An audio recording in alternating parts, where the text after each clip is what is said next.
The war had not started with fire or thunder, but with silence in the sky. Ships vanished. Signals died.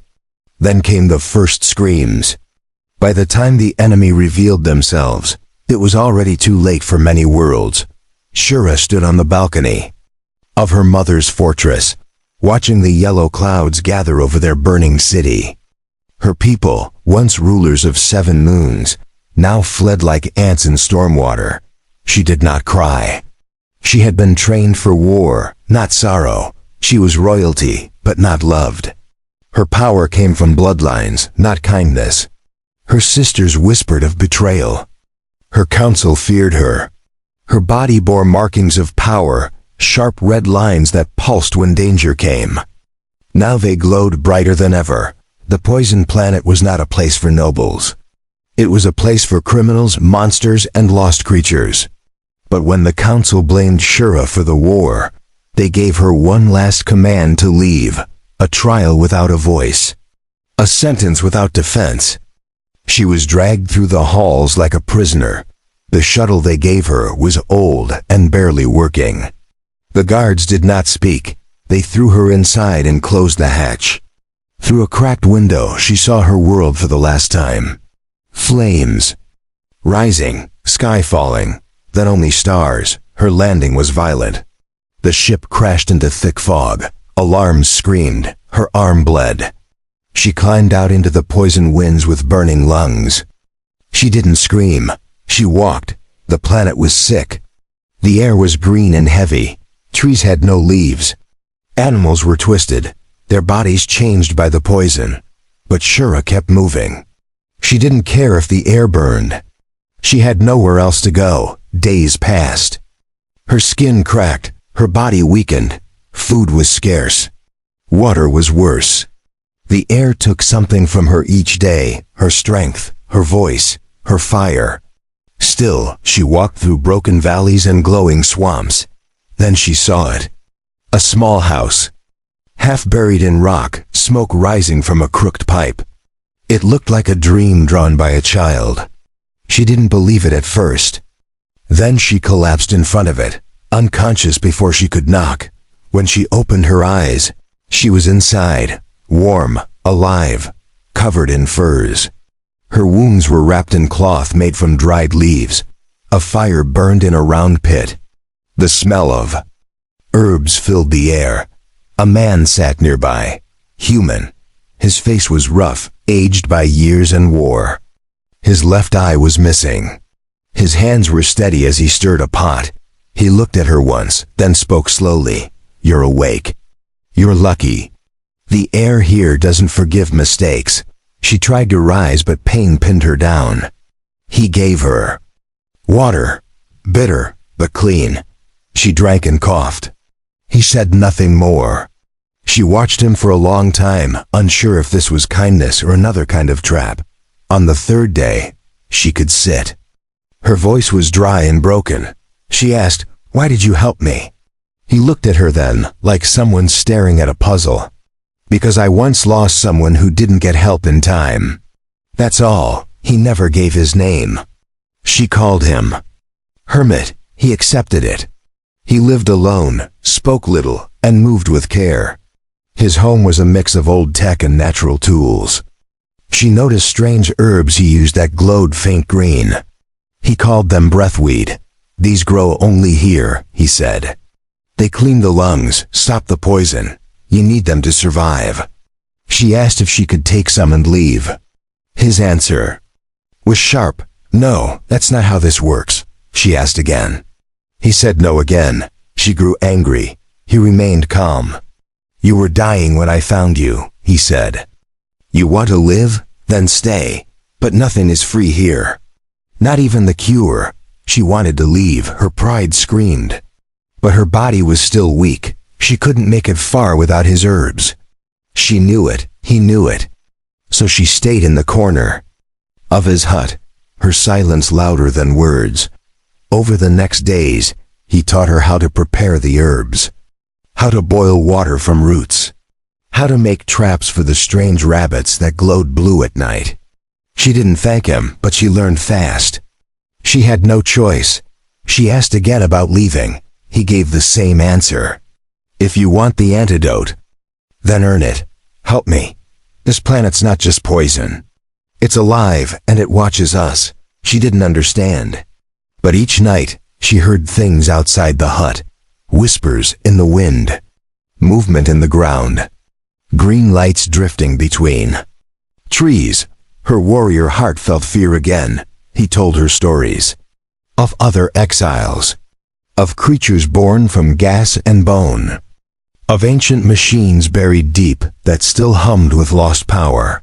He said the planet was once a prison lab, then forgotten. She listened, not because she trusted him, but because the poison in her blood responded to the stories. She felt it. Something inside her changed each day, not just healing. Transforming. One night, the sky turned purple. Rain fell, hissing on the roof. She woke up coughing blood. The hermit gave her a double dose of herbs. Then, he said the words that changed everything. You're not just surviving the planet. You're bonding with it. Her skin glowed faintly that night. Red lines brighter. Her hands steadier. For the first time she didn't feel weak. She felt something else, connection. As if the world was no longer killing her, but testing her. He watched her with quiet eyes. Then said, "You're changing faster than the others. Maybe this planet chose you. Or maybe it's waiting to see what you choose next." Asterisk. Shura woke early, before the sky turned pale green. The hut was quiet. The hermit was already outside, checking his traps. She sat up slowly, her body sore but stronger than yesterday. She stood and stepped outside. The poison in the air didn't choke her anymore. The herbs worked. Her skin didn't itch. Her heartbeat was steady. Still, the land felt angry, like it resented her presence. The hermit returned with a single rabbit creature in his hand. Its fur glowed faintly blue, its eyes shut. He handed it to her without speaking. She understood what he wanted. She took the knife and cleaned it herself. He watched her work, then walked away without praise or comment. That was his way. He gave her tasks and expected her to finish them. When she failed, he made her do it again. There was no kindness, only survival. They ate in silence. The meat was bitter but filling. She asked about the planet's history again. This time he answered. It wasn't always poison. Long ago, it was green. Then the experiment started. Then came the war. Shura asked who started it. He didn't answer. He only pointed at the sky. Those who play with nature always think they can control it, but the planet remembers. And it punishes all who land here. Later, he handed her a woven basket. "We're going to the pits," he said. She followed him into the wild. They walked for hours. The air shimmered with strange energy. Colors shifted in the corner of her eyes. Shadows moved even when the wind was still. They reached a pit filled with green mud. The smell was sharp and bitter. The hermit reached into the mud with a long wooden stick and pulled out a root, thick and twisted. These hold more antidote than anything else. But they're hard to find. She watched carefully, then tried it herself. Her stick sank deep, and she pulled up a smaller root. It dripped with dark slime. She wanted to drop it, but the hermit nodded. Good. That one's strong. They gathered more until the sun dimmed behind gray clouds. On the way back, she saw movement in the distance. Something large and slow moved between two trees. She stopped walking. The hermit saw it too. "Don't run," he whispered. "It smells fear. Walk steady, eyes down." She obeyed. Her legs trembled, but she walked. The creature didn't follow. She didn't ask what it was. She didn't want to know. That night, they boiled the roots. The liquid turned from black to green to blue. He bottled some and handed it to her. "Drink only when the air burns your lungs. Too much will change you. Too little and you die." She stared at the bottle. "You said the planet is alive. Is it trying to kill us or talk to us?" He shrugged. "Both. maybe neither. You'll learn to listen if you live long enough. She slept with the bottle beside her. In her dreams, the planet whispered in strange tones. She saw visions of towers buried deep underground and fires that breathed like beasts. She woke sweating, her markings glowing bright red. The hermit saw her the next morning and said nothing. He only handed her a knife. We have to collect bark from the black trees. Careful not to touch the sap. It burns. They moved deeper into the forest. The trees there were dead-looking, but pulsing. She sliced bark carefully and dropped it into a sack. One branch broke and cut her cheek. The sap touched her skin and hissed. She screamed. The hermit grabbed her and poured water over the wound. He packed it with moss. The pain faded slowly, but the skin turned gray. You got lucky, he said. Next time, it could eat through bone. As they walked back, Shura stopped and turned to him. Why do you live here alone? He didn't look at her. Because I have nowhere else. My own people left me behind. This planet is my cage, but I made it my home. She didn't speak again. She understood what it meant to be left behind. To be blamed for things you didn't do. To wear shame like armor. She walked beside him silently until they returned. That night, she made the stew herself. The hermit ate without complaint. She sat beside the fire, watching the flames dance. You said nothing is free. What is the price for the cure you gave me? She asked. He didn't answer at first. He poked the fire with a stick. Then said, You have to give the planet something in return. Something it can't take on its own. What does that mean? She asked. He finally looked at her. It means you have to decide who you are. Not a soldier, not a princess. Something real. Something this world respects. Shura was quiet. She stared at her hands. Her fingers were stronger now. The markings on her arms shimmered like lava under her skin. She didn't know what she was becoming, but it was no longer just herself. Outside, the wind howled through the trees. The green mist thickened, swirling like it had a purpose. The planet was waiting, watching, breathing. She stood and stepped outside. The wind didn't bite. The poison didn't sting. She closed her eyes and inhaled deeply. For the first time, the air didn't burn. It felt alive, like it knew her name, inside. The hermit watched her from the shadows. His face was unreadable, but in his heart, he knew she had passed the first test. She wasn't just surviving anymore. She was being shaped. He whispered to himself, Now let's see if you can pay the real price. Shura woke to a strange sound coming from beneath the earth. It was deep and steady, like the heartbeat of something buried far below. The sound made the floor vibrate lightly. She stepped outside and looked at the trees. The green mist was thicker than usual, curling low around her boots. The hermit was already out, sharpening a spear near the garden bed made from rock and bone. He didn't look up. You felt it, didn't you? He asked. She nodded. He stood slowly and handed her the spear. Then it's time you meet what? Lives beneath the swamp. They traveled west, farther than she had ever gone. The trees changed. Some were broken, others melted halfway into the ground. A strange warmth rose from the soil as if the planet breathed through it. They reached the edge of a wide, still swamp. The water was green and black, covered in layers of glowing fungi. The air smelled of acid and ash. Shura's skin crawled, just standing near it. The hermit crouched and pointed. That's where the creature lives. It only comes up when the mist thickens. It's blind, but it listens. It hunts by sound. And it is old, older than our wars. Shura asked why they came. He answered with a calm voice. Because it guards something important. A chamber buried below. A place where the planet remembers. You must see it. But we need to distract the beast first. She watched him take out a metal device and twist it. A high-pitched whine filled the air. Seconds later, bubbles broke the surface of the swamp. Then came a long groan from below the water. The surface cracked. A huge shape rose. It looked like a serpent but had too many limbs. Its body shimmered with oily colors. Its mouth opened but made no sound. Its eyes were pale and hollow. Shura gripped the spear tighter. The creature moved slowly toward the sound. It didn't notice them. The hermit tapped her arm and led her around the edge, toward a narrow gap between two rocks.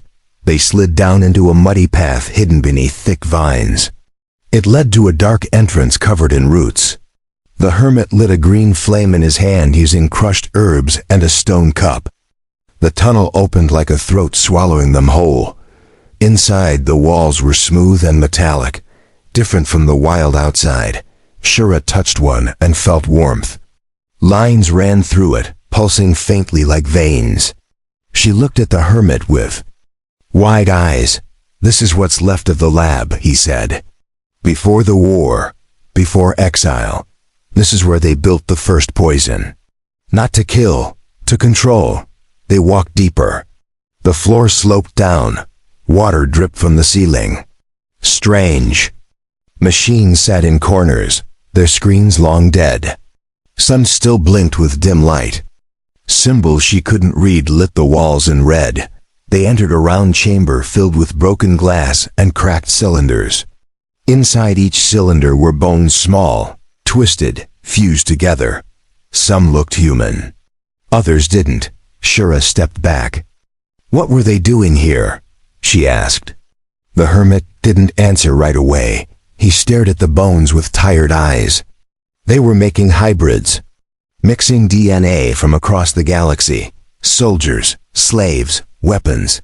She looked around, feeling something cold crawl down her spine. "And the swamp creature?"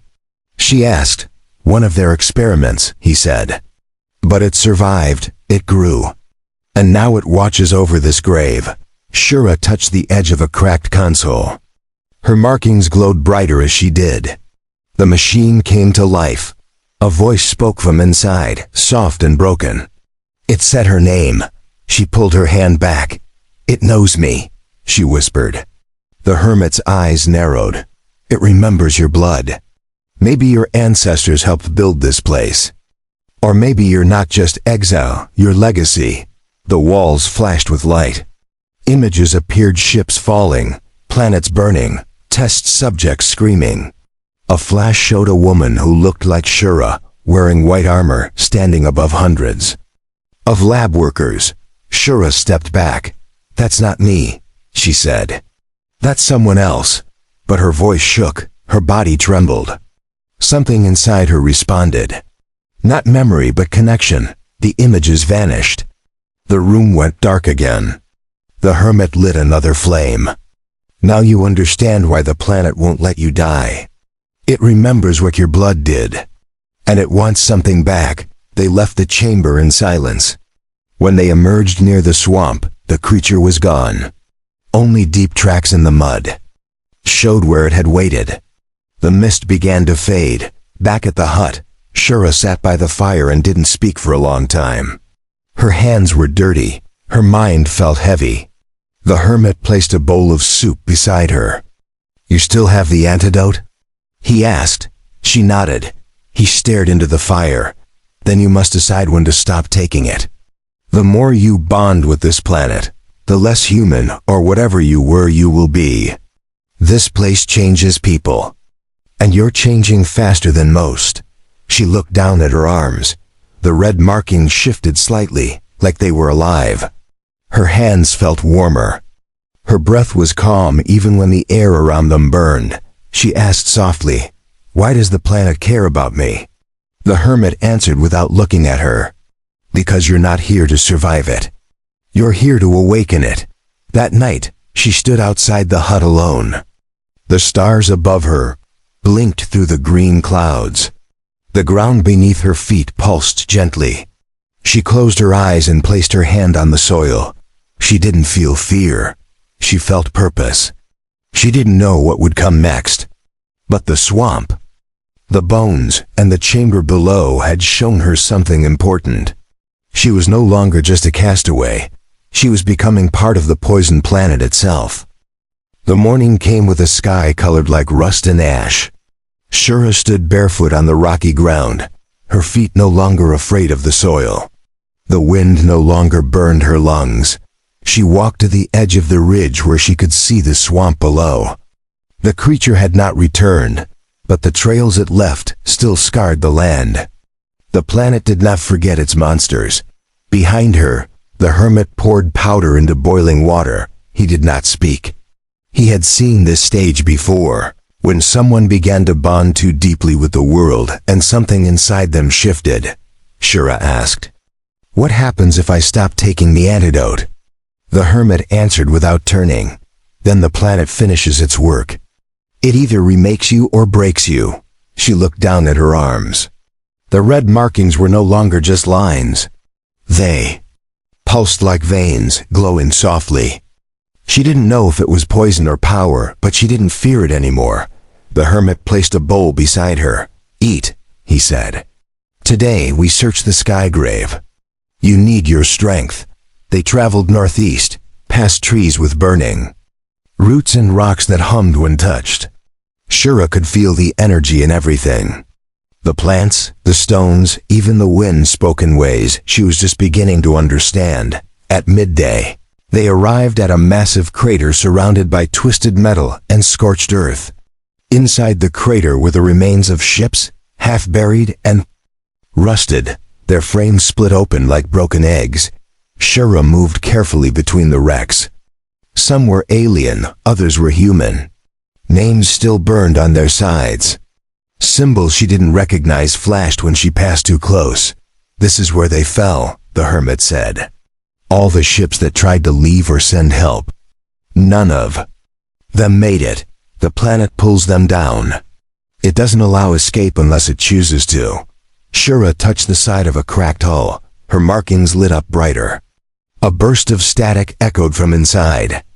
She stepped back as the ship's dead systems flickered to life. Inside the wreck, screens blinked.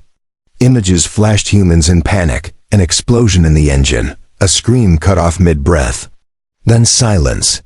Shura saw herself reflected in the screen. Before it went dark again, she turned to the hermit. "Why show me this?" he replied with calm eyes. "Because this place knows your blood. It wants you to remember. Not just who you are, but what you came from." They found a chamber beneath one of the ships. It had once been a medical bay. Inside were sealed cases filled with old technology, survival kits, and half-melted data chips. Shura found one that was still intact. She brought it back to the hut that night. They placed it into a reader made from salvaged parts. The screen buzzed and then showed a woman, one with red markings, like her, speaking directly into the recorder. Her voice was clear. "To whoever finds this, if you carry my blood, know this planet is not your enemy. It is a test, a key. And you are its answer." Shura stared at the woman. Her face was older but familiar. "Who is she?" she asked. The hermit watched the screen in silence. "Maybe your ancestor, maybe your creator. That's for you to decide," the message continued. "They built this world to hold something powerful. A seed of something ancient. It grew wrong. It escaped. Now the planet keeps it buried.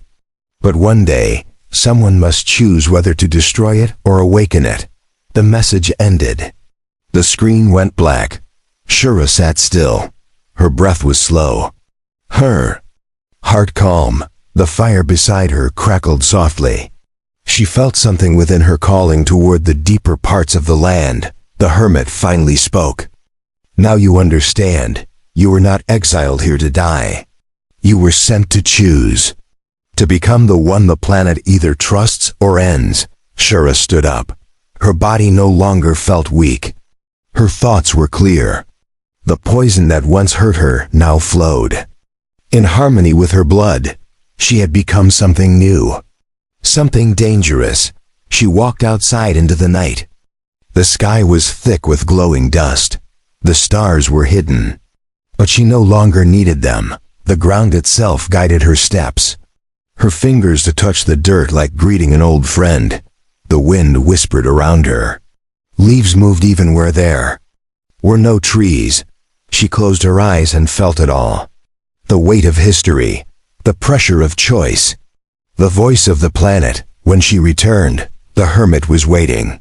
He handed her a weapon, half spear, half staff, made of metal, wood, and bone.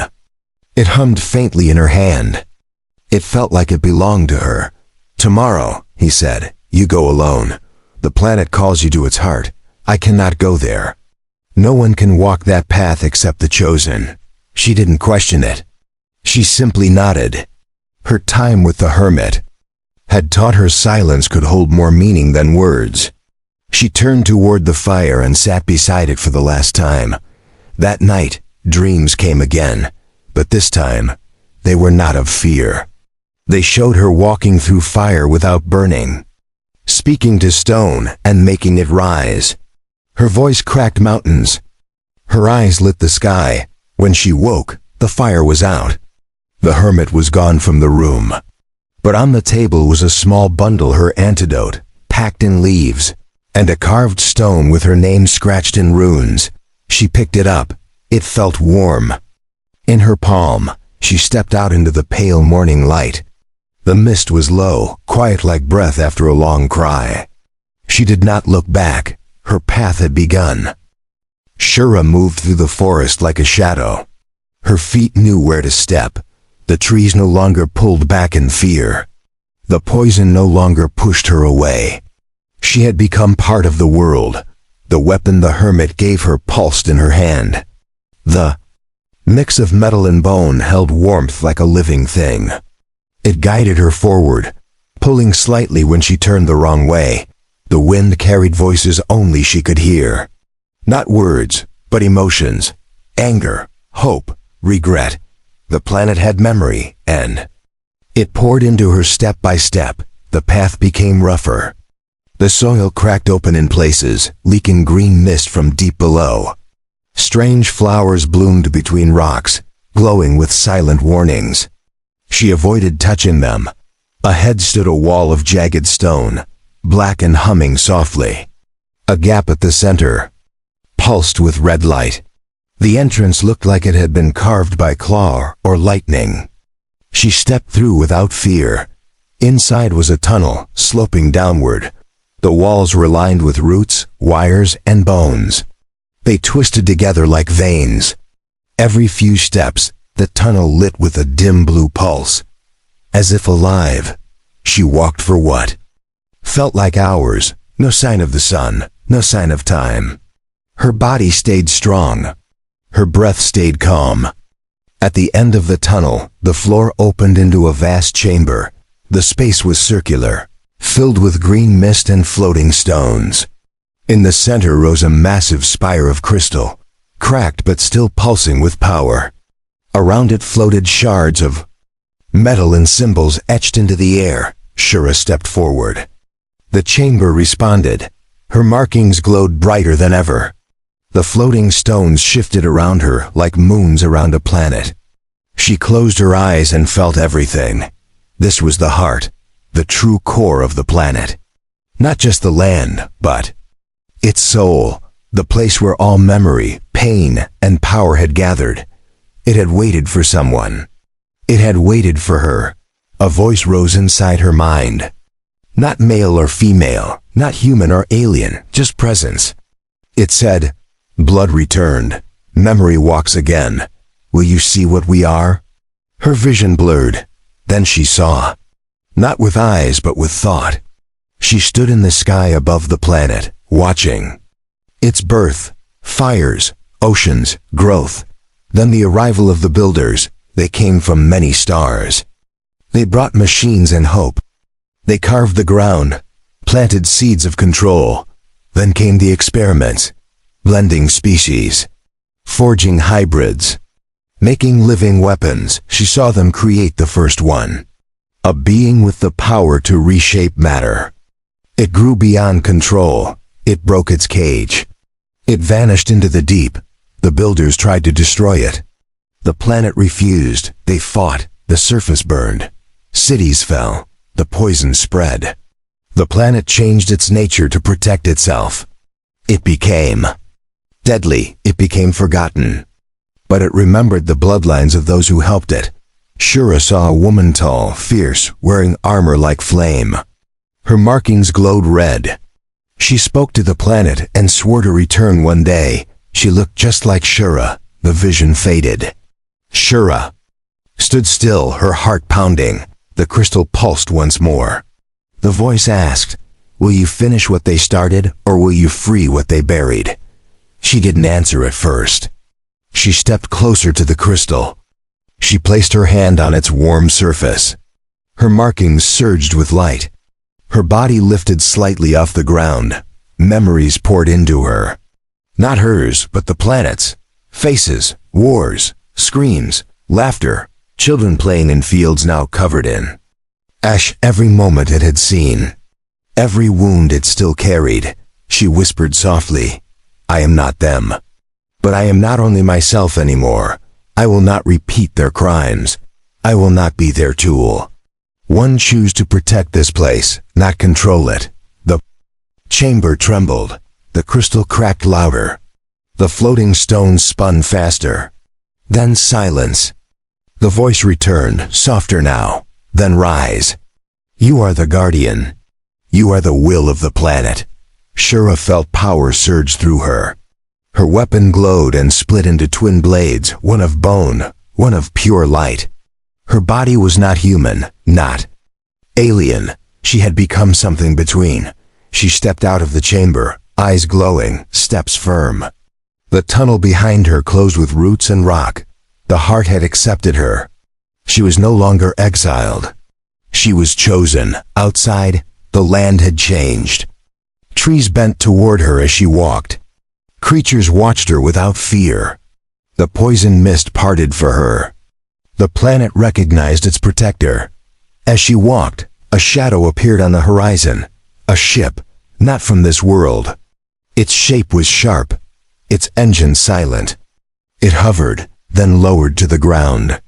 Soldiers in black armor stepped out. They aimed weapons at her. One shouted, "Surrender, you are infected. You will be cleansed." She didn't move. Her twin blades pulsed softly.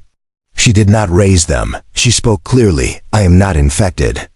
I am part of this world now. You do not belong here. Leave, or be returned to your ashes." They opened fire. The planet responded. Vines burst from the ground. Wind howled with force. The bullets stopped mid-air and dropped like dead insects. The soldiers froze. Shura raised her blades, but did not strike.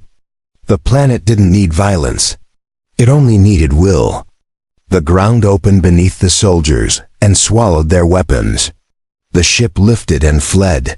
She turned and walked back to the ridge where the Hermit once stood. He was there, watching. He bowed his head as she approached. No words passed. He already knew what had changed. They sat beside the fire. No food, no drink. Only silence and understanding. The world had shifted. And so had they. Shura closed her eyes and felt the heartbeat of the planet echo within her. The sky cracked open on the fourth day after Shura's awakening. A fiery streak split the clouds, and thunder followed like a war drum. She looked up, sensing more than just noise. A massive ship, larger than anything she had ever seen, broke through the atmosphere. It hovered with silent menace, casting a shadow miles wide. The air became sharp and thin. The trees curled their leaves in fear. The Hermit stepped out of the hut and looked toward the sky. He held no weapon, but his face was tense. "They came faster than I thought," he said. "They must have tracked your energy." Shura nodded. Her blades pulsed softly at her sides. The wind curled around her legs like an animal seeking shelter. The planet itself had grown quiet, as if waiting to see what she would do. The ship released smaller crafts, shaped like daggers. They descended quickly, scanning the land with red lights. Troops followed, wrapped in armor that hummed with stored energy. These were not explorers. They were hunters. One landed near the swamp, another near the sky grave. One moved directly toward the heart. Shura felt pain in her chest as if something inside her had been stabbed. She moved without speaking. The ground shifted for her, clearing a path through thick vines and broken rock. The hermit followed a few steps behind, his pace slower, but his eyes alert. They reached the ridge, just as a group of soldiers began setting up a device on the old stones. It blinked with blue light and pulsed with heavy force. Shura stepped into view and raised her voice. Turn back. This world does not belong to you. You were not invited. The soldiers turned, weapons drawn. Their leader, a woman in gray armor, stepped forward. You are the exile. Your infection is spreading.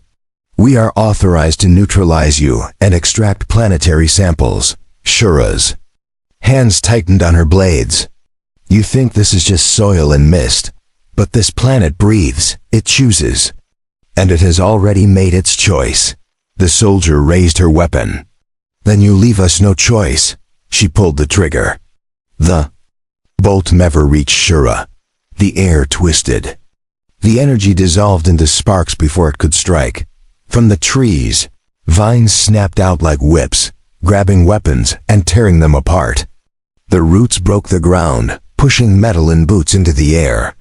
The planet had answered the call. Shura walked forward through chaos. She did not attack. She let the world protect itself. Her presence only amplified the response. She was the key. The soldiers could not stop what had already begun. One by one, the intruders were forced back.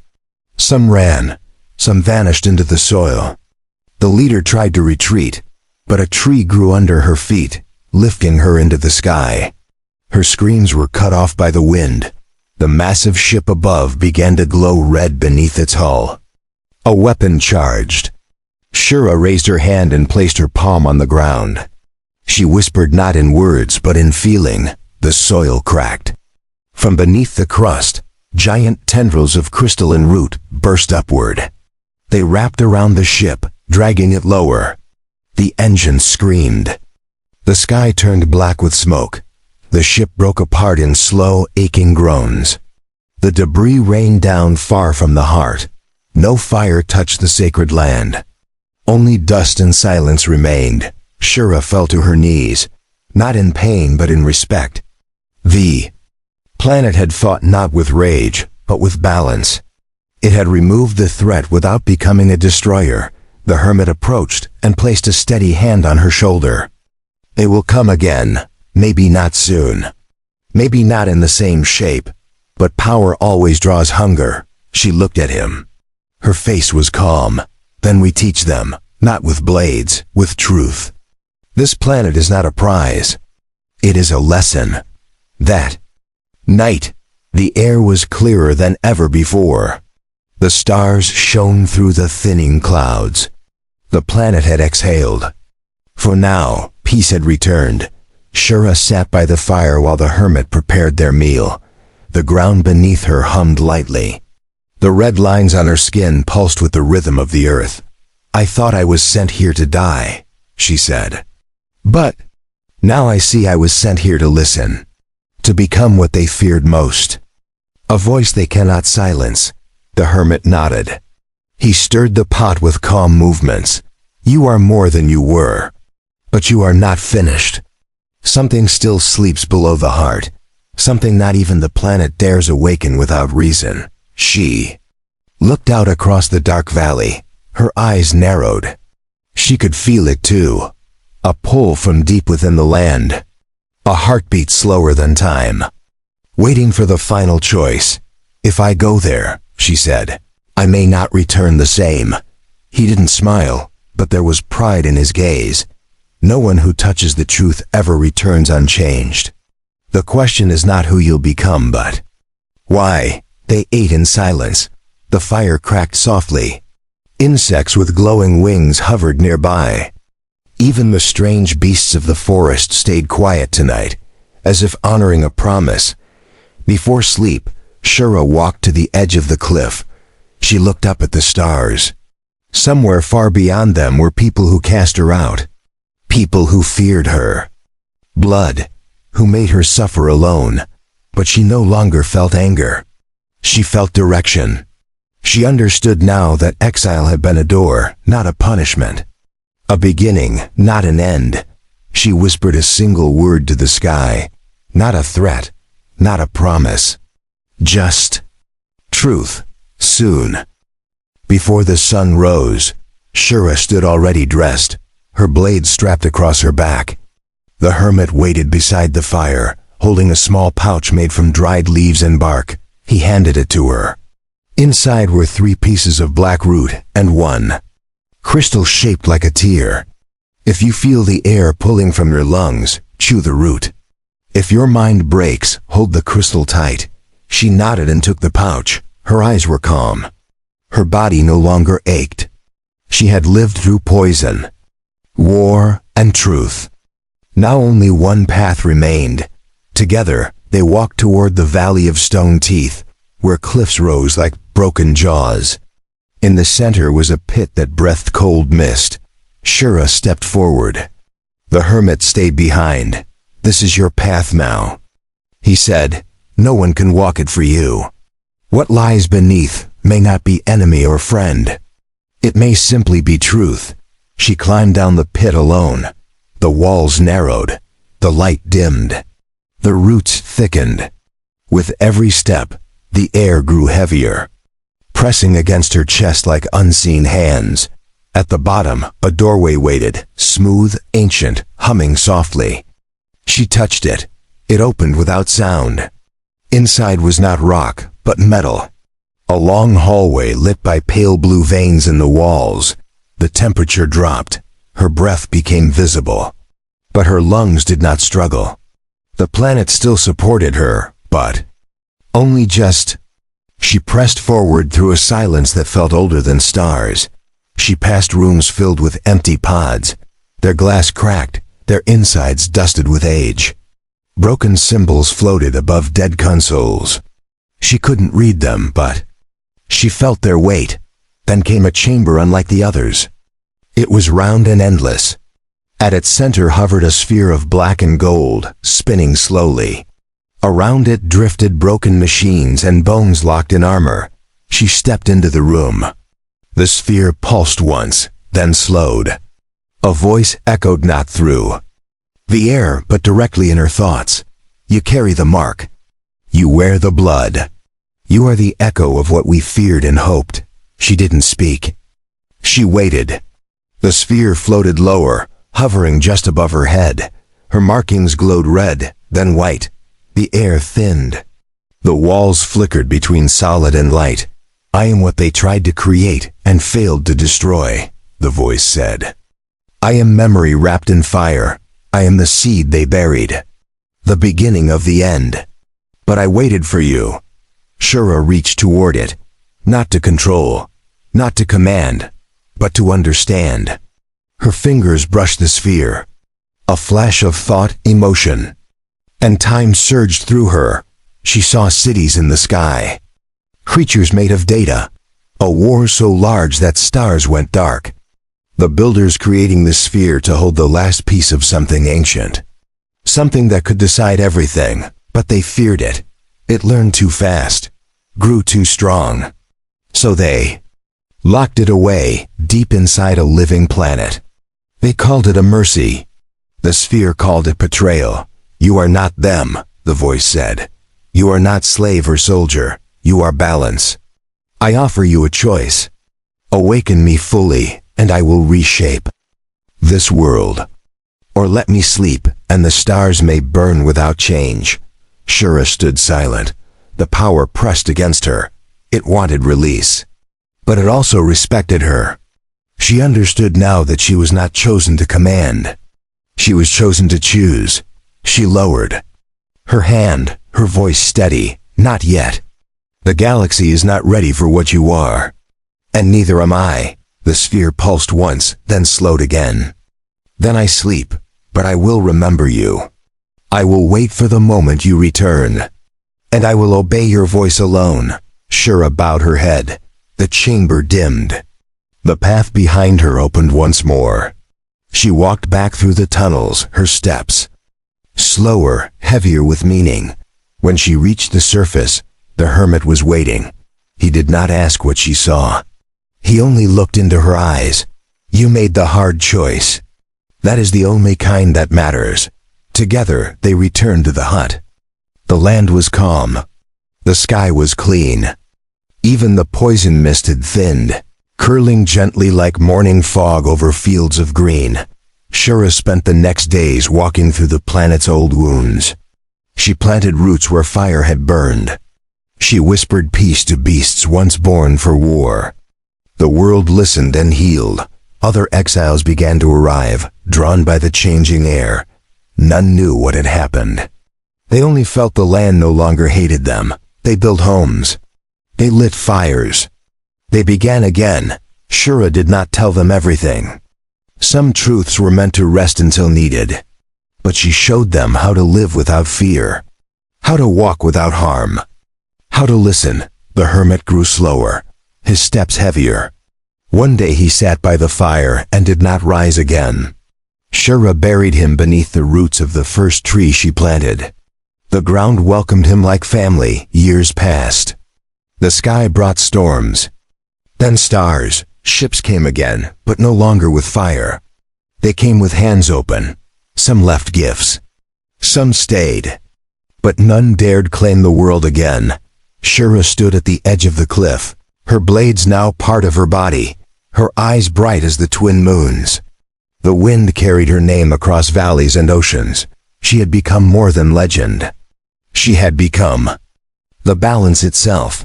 She was no longer exile, no longer prisoner, no longer child of fear.